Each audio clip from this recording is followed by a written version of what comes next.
Buongiorno, studenti miei. Today we're going to be making chocolate truffles. Now I have here 50% chocolate, which is a couverture, which means that it has 50% chocolate liqueur in it. And we're going to be making small chocolate truffles. This is such an easy recipe. All this is ganache. And so here we're going to turn on our power. We're going to add our heavy cream. This is such an easy recipe. It's not difficult at all. I'm going to show you the whole process. It's not going to take long, and you must use a whip though. You really need to use a whisk when we add our chocolate. So we're going to warm our cream almost to a boil, and it's that simple.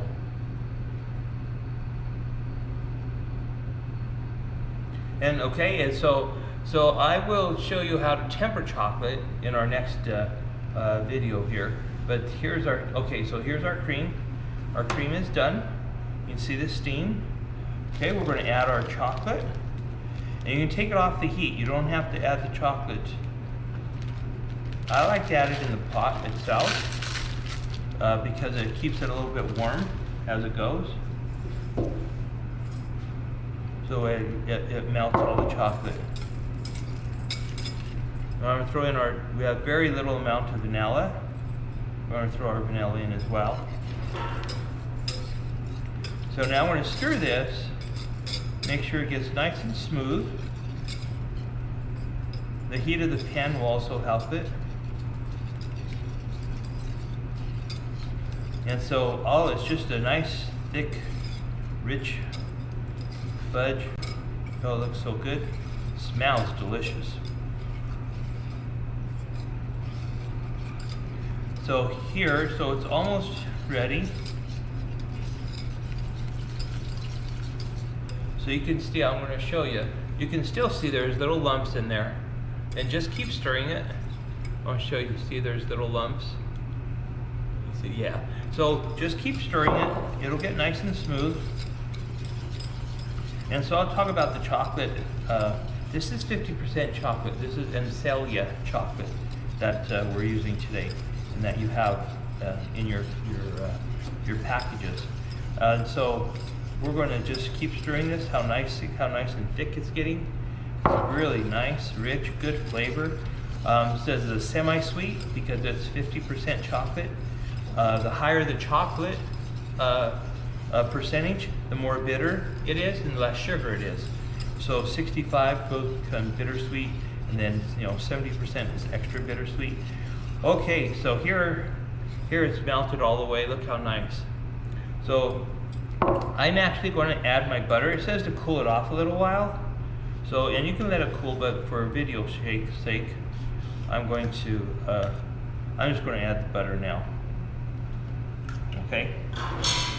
So, but you let it cool off a little, just a few minutes, till it's lukewarm. And so I'm going to add the butter now. And so that butter is room temperature.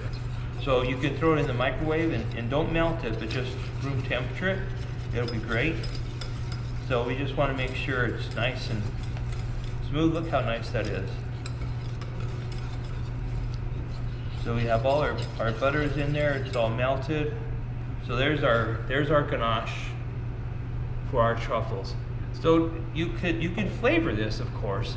There's espresso. You could add espresso to your heavy cream to dilute it. The instant espresso for mocha truffles. You could add almond flavoring to it if you want almond truffles. Raspberry, any kind of flavoring will work as well. All right, so once you have this cool, I'm going to set this to the side. You're going to see it's going to turn into a more solid. How nice. See, I did this earlier so you could see. So you have a solid, it's going to be more solid, so you can pipe them out. So now we have our soft, warm ganache, and we have our more firm ganache. So here you're going to fill a bag, and now this is getting a little cold, and so I piped some out already. I don't know if I might be able to pipe a few more. because of the ganache is getting a little bit too cool, it's a little bit harder to pipe, but just pipe small mounds like this. Okay, so now you can see, so just pipe them out like that, put them in the refrigerator. These haven't been refrigerated yet, so we're going to refrigerate these, and then we're going to roll them nicely round and temper them, roll them in tempered chocolate and then cocoa powder. Now you could let these get cold and then roll them directly in powdered cocoa powder, which is fine too, just gives it a different look. But I want you to learn how to temper chocolate. So I will show you how to temper the chocolate, and these are your truffles. They'll be ready to go. Temper your chocolate, and then we can roll them and then either dust them or leave them shiny. Okay, so those are your truffles. I will see you in just a few. I'll show you how to do the chocolate tempering. Okay, I will see you in a few minutes.